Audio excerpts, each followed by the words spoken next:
Hello, everybody. Welcome back for another video. Hope you're all doing well. Hope you're all doing fantastic. Hope you're all having a good morning, afternoon, and or evening, and that you're all doing well. Don't forget to like the video. It is a free and easy way to support the channel. It helps out my algorithm a lot, and a very big thank you to everyone every day who leaves a like and who leaves a comment. And without any further ado, let's jump right into it. Another day full of good news. I think it's a pretty good. Seems like it's going to be a pretty good news day for crypto. For those of you who missed it, did not see it, people, corporations, companies, instituciones continue to buy massive amounts of Tron and Dogecoin, and they seemingly can't get enough of Bitcoin Cash, Satoshi's Vision, the number one coin in the market. Oh, sorry, was I in another universe? Yeah, corporations and companies continue to buy massive amounts of Bitcoin. Surprise! So this seems like it's been basically every day, but I feel like we've added extra days to the week just to be able to have to talk about the amount of Bitcoin that's actually being purchased non-stop. A company by the name of Semler Scientific, they're back in the news once again. I think we spoke about them. This must have been 2 or 3 weeks ago. All the companies are in this really interesting race right now where they're like almost like fighting for positions in the news as to who can buy more and who bought more recently. Semler Scientific, a manufacturer of products and services for the early detection of chronic illnesses, revealed that it has purchased another 237 BTC for 23.3 million US dollars. I saw an article and it was really interesting because I'm glad I'm not the only one who feels this way. And it was saying that all these companies keep buying up Bitcoin, but it's caused a massive amount of is desensitization a word? Like becoming desensitized because of MicroStrategy. MicroStrategy can whenever they purchase, they're purchasing like 18,000 24,000 Bitcoin at one time. So when the general public hears that someone, a company or otherwise, purchased 237 Bitcoin, people go, oh, that's cute. Well, it's not like MicroStrategy not realizing that every one Bitcoin that leaves the table takes away Bitcoin from hundreds, if not 1,000 or so people, if not more, when you're doing the actual decimal places. So every time we hear about one of these companies, like that's a huge amount of Bitcoin that you, your friends and your family will never be able to own ever. And is also, the other billions of people. I was like, okay, I'm glad that someone, like, I know I'm not going crazy every time we hear about these purchases. Following the latest purchase, Semler's Bitcoin holdings have increased to 2,321 BTC, and its Bitcoin yield, which measures the increase in Bitcoin's holding per share, has grown to 99.3%. Look at them. According to Bitcoin Treasury's data, they are now the 12th largest public corporate Bitcoin holder. Really? Oh, public. Okay, public. I was like, what? I was like, there's no way. I know there's at least 18 different companies just in Dubai alone that probably have to have 3, 4, 5, 6, 7, 8, 9, 10,000 Bitcoin. I was like, there's no public corporate holder. Got it. They said between the 16th of December and the 10th of January, Semler Scientific acquired 237 BTC for 23.3 million, with proceeds generated from its at the time market offering and operating cash flow at an average price of $98,000 per Bitcoin, inclusive of fees and expenses. Semler became the latest corporate investor to purchase Bitcoin last week, following MicroStrategy, which just repurchased even more. That's crazy. They purchased 2,530 Bitcoin, which is literally more than the entirety of what Semler has. And that's just in one go. This is what I'm talking about as far as this like massive constant accumulation by MicroStrategy. I mean, we know, as we've gone over, MicroStrategy said that they're going to try to also become a Bitcoin bank, whatever the heck that might mean. And my speculation is that they're going to try and start like loaning out Bitcoin and becoming like a larger than life entity with all the Bitcoin that they have, because like their purchases, I know why they're purchasing a lot is because of the US reserves and all these other states and yada yada, but their accumulation is like interesting. Japanese energy firm Remix Point, who we also just spoke about, disclosed on the 9th of January that they had acquired 33 Bitcoin for $3.2 million. Before that, the CEO of Japanese investment firm Metaplanet, Simon Gerovich, announced on Twitter that the company intends to expand their Bitcoin holdings to 10,000 Bitcoin this year. The company currently holds 1,726 Bitcoin. They're going to need to do a lot. If you are trying to go from 1,700 to 10,000 Bitcoin this year, when we are already experiencing a really weird supply shock that's only going to get worse as we continue to hear in the coming days and weeks and potentially months, more companies and states within the United States also buying more Bitcoin as well. Cool. Yeah, this is, like I said, it's an everyday thing, and I don't think it's going to slow down. I think the news will only become more dramatic as the year goes on. If Bitcoin's price does, go to 200, 300, 400, $500,000, then the amount of news that we're going to get of other companies also purchasing huge amounts of Bitcoin will become pretty crazy, because people will, I don't want to say they'll realize that they're too late, but we're going to start hearing of companies being like, no, we need to put in $3 billion right now. So that'll be interesting. That's the Semler Scientific. And other companies continue to buy BTC, all the TIME. And yeah, let's move on. Also, in very popular news, if you don't get it, I'll explain why. Apparently, South Korea's SEC is working on a new policy to now allow businesses to participate in investing in digital assets. They've proposed raising stock ownership limits for companies from 5 to 15%. And it says over 30% of South Koreans actively trade cryptocurrencies, indicating significant market growth. I'll work backwards. We went over that before. People in Asia, not only do they have historically a fervor for investing, it's like literally like part of the culture as far as I understand from friends telling me and things that I've read, but also it's this idea that it's a lot easier for them to actually invest in digital assets because they've kind of existed in a world recently, the last 20, 30, or 35 years, I won't say 40 years, where things have kind of just been digital. A lot of places around the world and within Asia specifically kind of breezed over the check phase, like writing out a physical check, and also like actual credit and debit cards.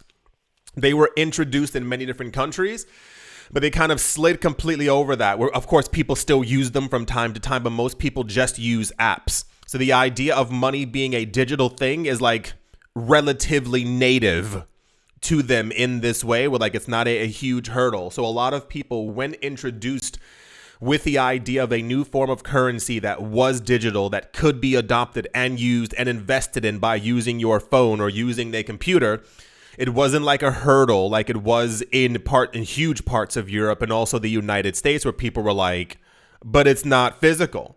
Where the dollars? Where's the paper Bitcoin? Like, because even if you forgot, years ago, people were using paper Bitcoin. You can Google it.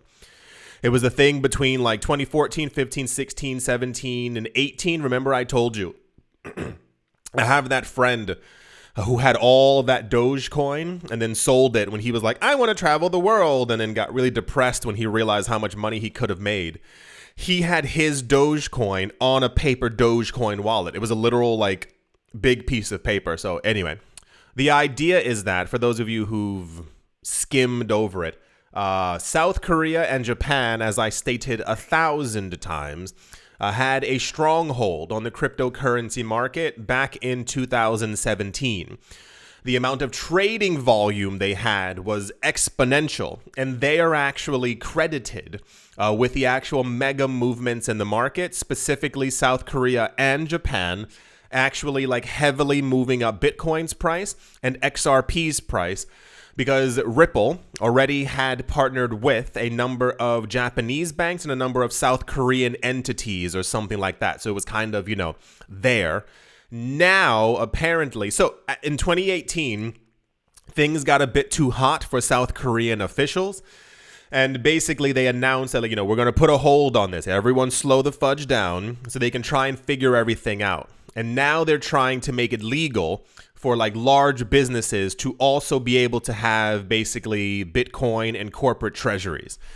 The excitement there is that recently, even the last month or two, we've seen a very large amount of trading volume coming specifically from South Korea regarding Bitcoin. And there have been a couple of days where there's already been a Bitcoin premium on the price within South Korea. So people think if businesses, large corporations are then also allowed, they're going to be buying 200 million at one time. And if you have a couple hundred companies doing this, the price of Bitcoin in South Korea will push up. The premium moves up. Bitcoin's price everywhere moves up. South Korea is preparing for a big shift in its approach to crypto.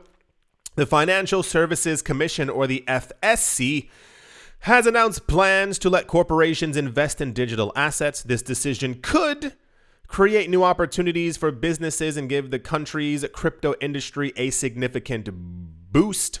Right now, companies in South Korea face strict rules on cryptocurrency investments, including challenges in opening real name accounts. To change this, the FSC plans to start by allowing non-profit organizations the right to invest in digital assets under a regulated framework. I don't understand why things take so long. If I could read out that sentence, why not make a framework? Like, I assume there's already some kind of a framework for companies to be able to invest in gold or gold stocks or gold ETFs, to invest in, what's those things called? The REITs, real estate investment trust.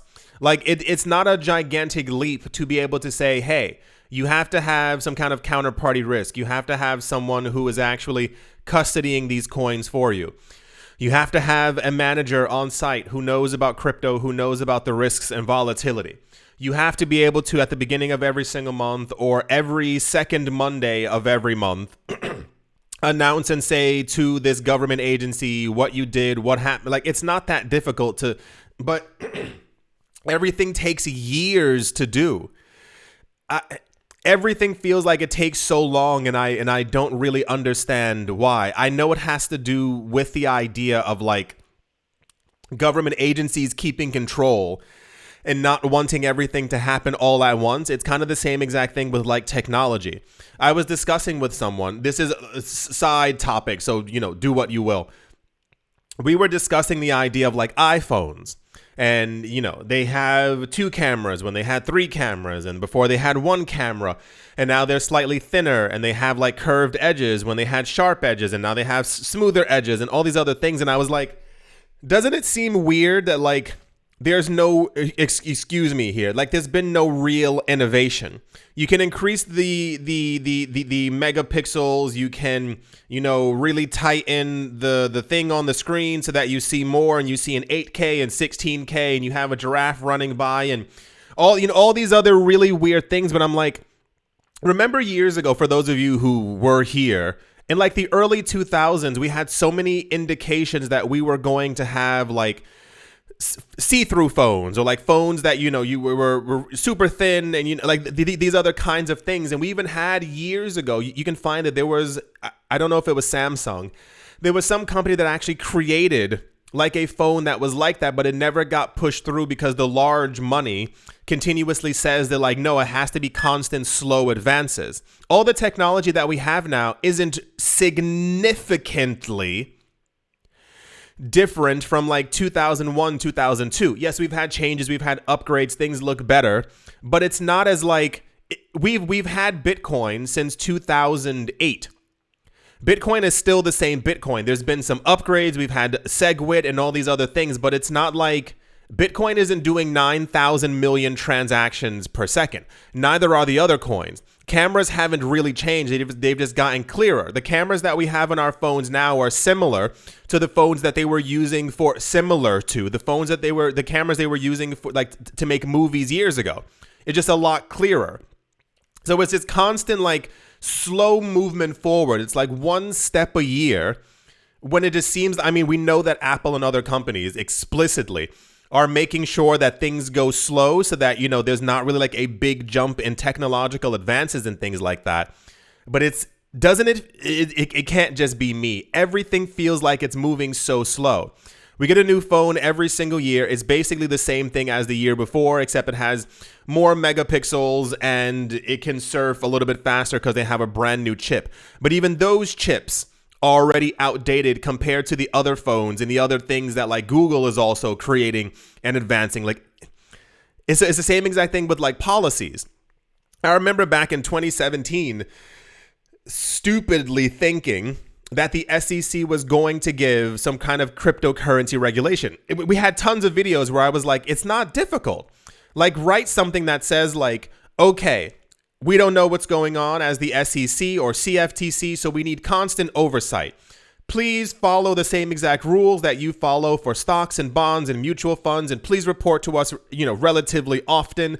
We're going to have sandboxes set up, and like, none of that ever happened. And even now, like, we're still having discussions like we hope that the air quotes new SEC can give some kind of cryptocurrency proper crypto regulation. Since 2017, the same exact thing with India. It's all about like maintaining control in some sort of way and making things go slow. I feel like as a society, we could have advanced so much further with everything. Even the idea, I told you it was going to be a tangent. Even the idea of like, I was chatting with someone, it must have been 2 years ago.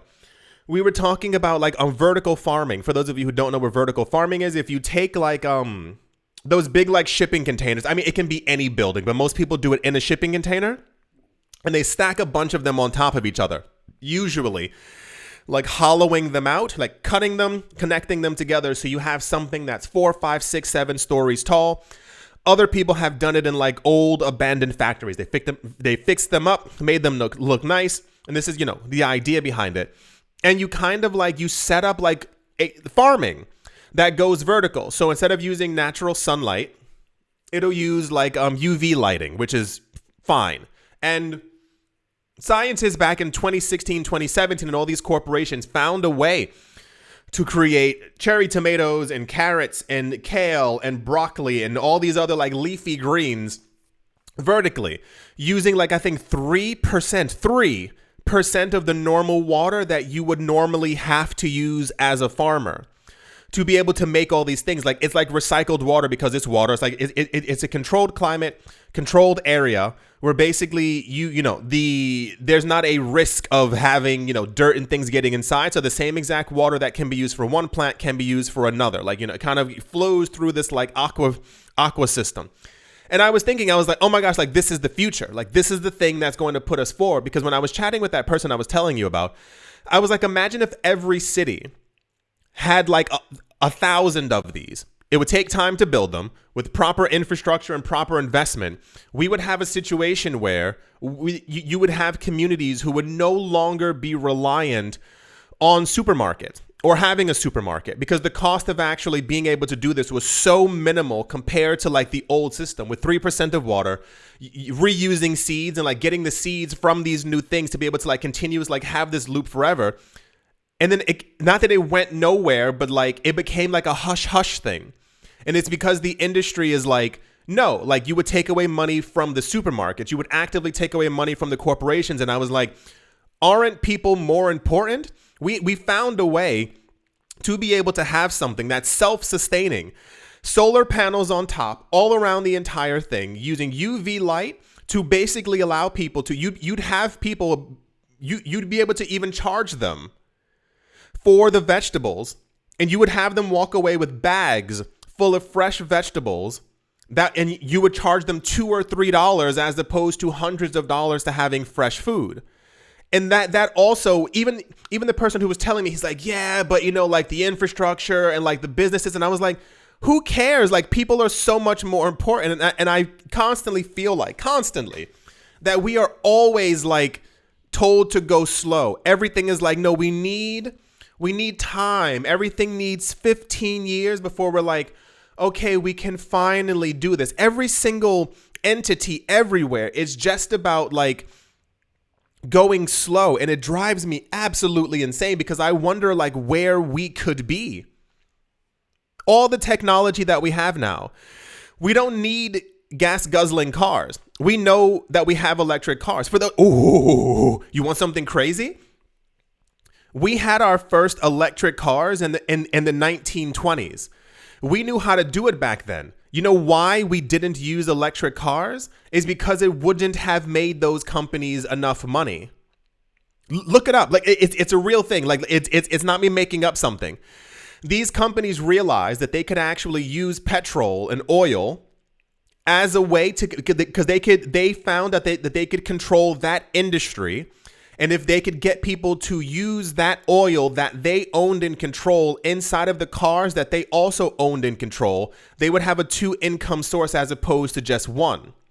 They figured out how to make cars. The original cars that were made were so strong, like during like tests of them like crashing, there was no damage to the actual system.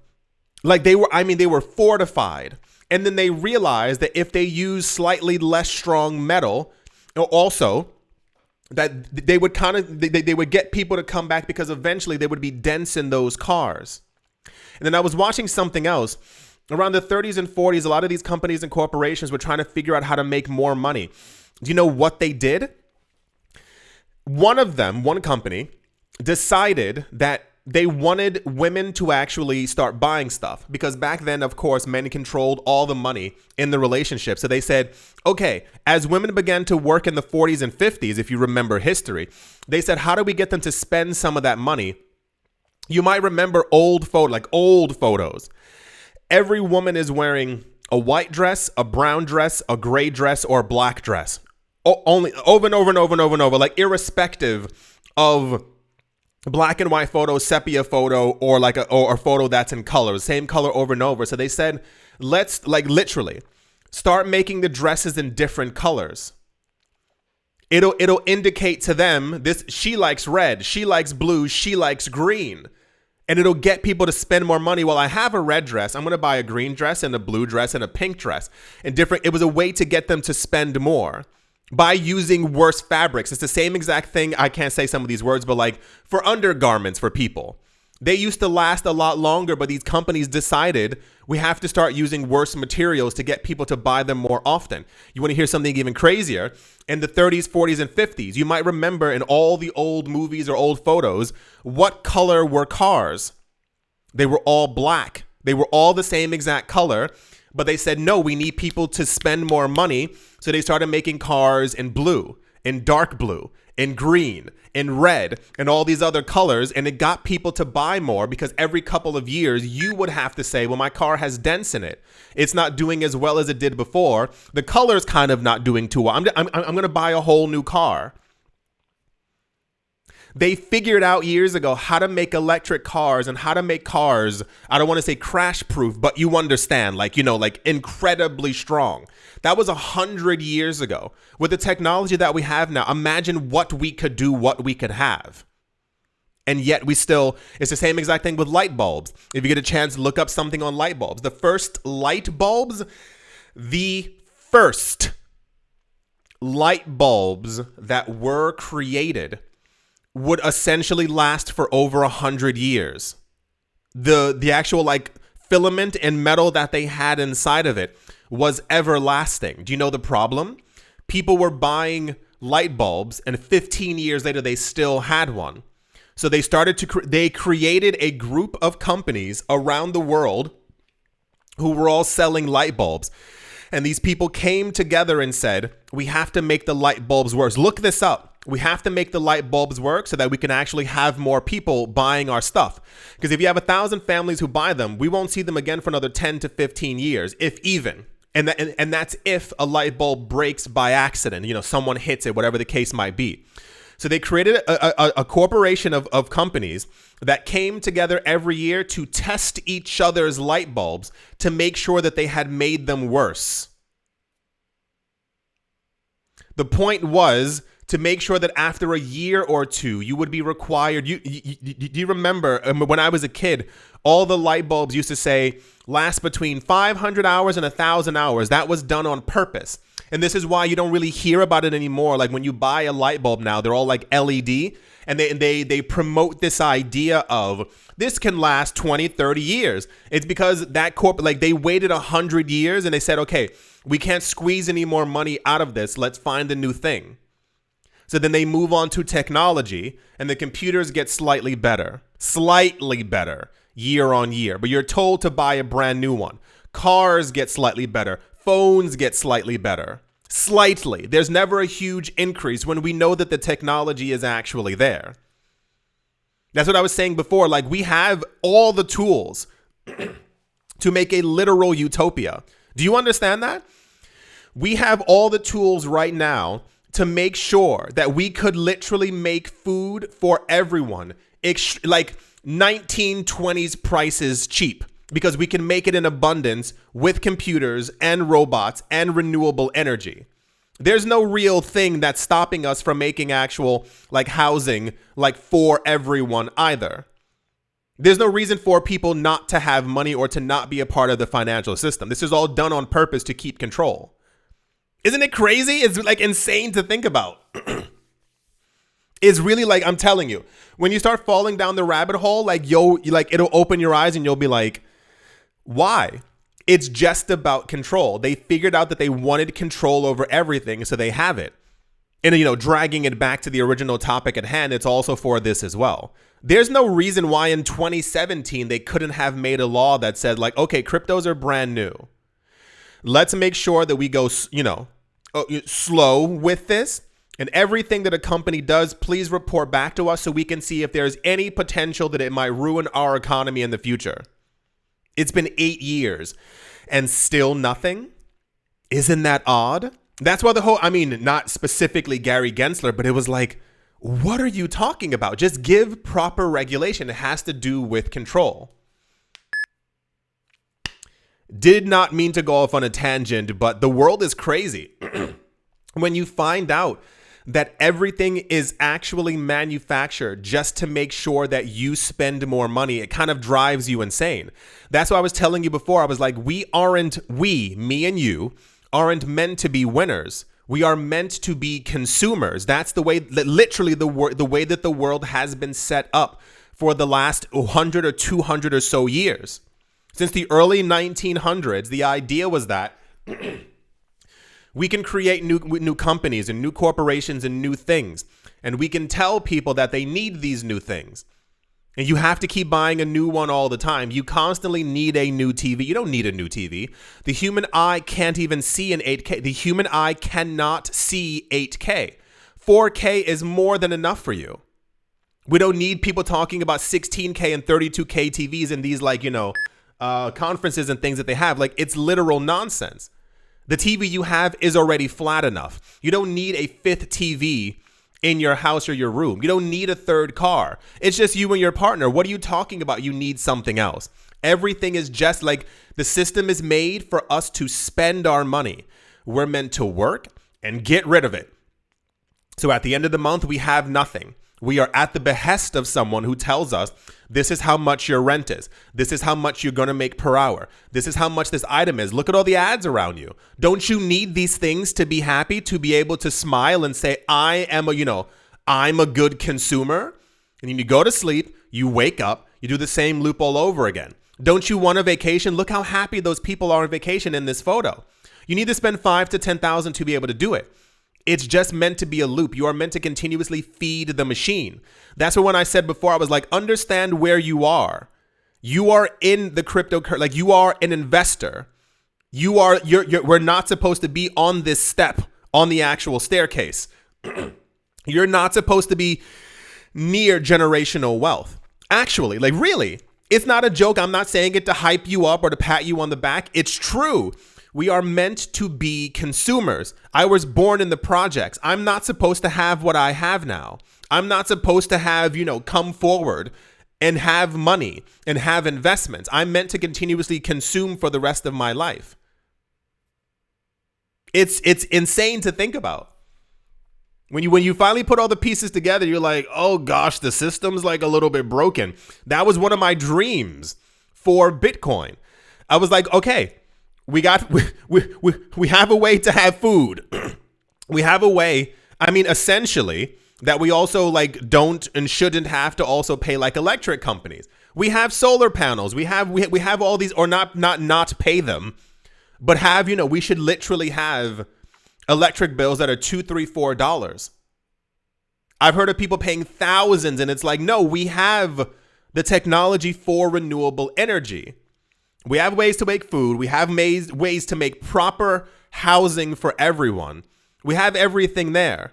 And now, and then I was like, okay, Bitcoin's it. Bitcoin's gonna be the thing that the masses just have to adopt to like, and then we have a brand new financial system that everyone can use and no one is excluded. There are 4 billion people who are excluded from the current financial system because of JP Morgan Chase, because of Bank of America, because of BlackRock. It's about control and keeping the money in certain areas, in certain communities, and in certain things. I'm like, this is it. And then we start getting news, MicroStrategy bought 7,000. I'm like, okay, here we go. Everyone else is going to pay attention. Nope. Everyone looks away. We have all the tools to make a near perfect society where there's something for everyone, where no one is struggling, where everyone can eat and everyone can live and everyone can be relatively happy, where we don't have to rely on you being like, I got to go to work. I got to blah, blah, blah, blah, blah, blah. And it's like, that's what's so special about the idea of like Bitcoin. But for those of you who missed it, we had a thing where we were talking about Bitcoin potentially going up forever. It's the idea, as long as they keep printing fiat money, there's more money to push into Bitcoin, and Bitcoin continuously goes up. Imagine if we had a system or a day where an extra billion people got into Bitcoin, and a billion people, the poverty was wiped away because Bitcoin kept on going up over multiple years. Have you seen the video of these? I forgot which YouTuber who did it, but he was giving people in some city or something like that. Oh no, it was anyway. He was giving them, I think, like $100 or $1,000 per month or something like that, and it completely changed their lives. They were able to buy land. They were able to buy homes. They were able to send their kids to school, get food, like you name it. Across the board, their lives had increased 9,000-fold. And that's one of the things I keep thinking about for Bitcoin. I'm like, imagine if we took 1 billion people out of poverty. 1 billion people, 1/8 out of every people on the planet out of poverty. Bitcoin's price continues to go up. They can build towns and cities and homes. All these things that they'd be able to have. And then people keep cheering whenever we hear about and I don't care about MicroStrategy. It's so ridiculous. These people are already wealthy. Stop standing on tables and cheering for people who already have money, who are putting other people down. It's nonsense. Like when that guy from Dell, when for those of you who missed it last year, the guy from Dell, I assume it's Dell Computers because everyone goes like Dell. He mentioned that he liked Bitcoin. Everyone was like, yeah, Bitcoin's going up. And it's like, who cares?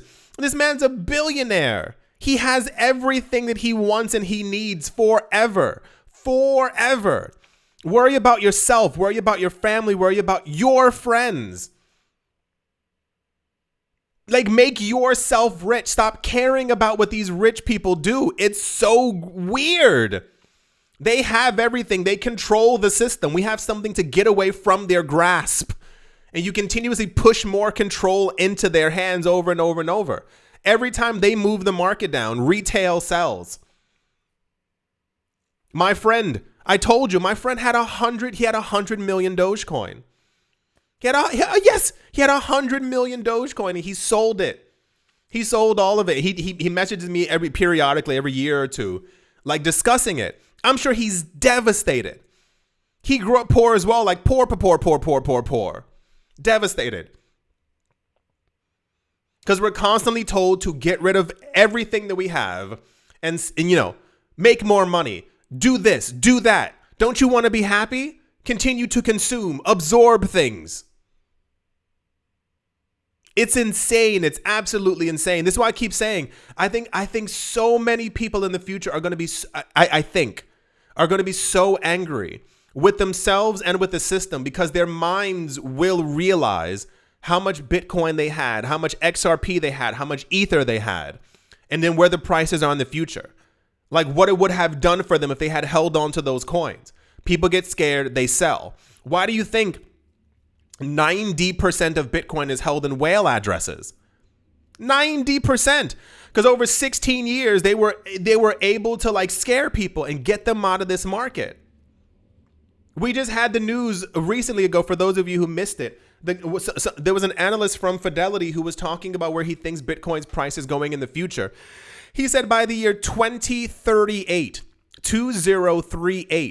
he thinks Bitcoin could be near or over $1 billion per coin. Imagine the extra billion people who would be able to profit from that, make money, change their lives, the new industries that these people could make to help other people, the way that we could advance forward. You keep putting power in the hands of the people who already have the power. You've forgotten what Bitcoin is for and who it's for. It's frustrating. Constantly. It's like human history continues to repeat over and over. You put you put money in the hands of the people who don't need it, who already have all of it.